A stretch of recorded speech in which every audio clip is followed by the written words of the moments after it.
You ask Tiger to solve. This deals with linear equations with one unknown. The final result is r equals -4. Let's solve it step by step. Move the negative sign from the denominator to the numerator.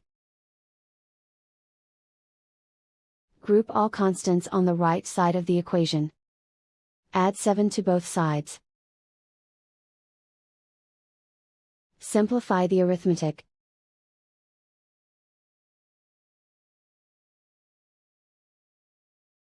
Isolate the r.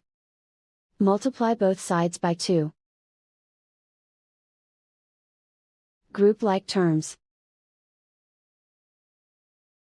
Multiply the coefficients. Simplify the arithmetic.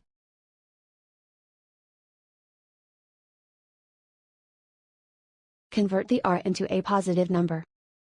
Multiply both sides by -1. Remove the ones.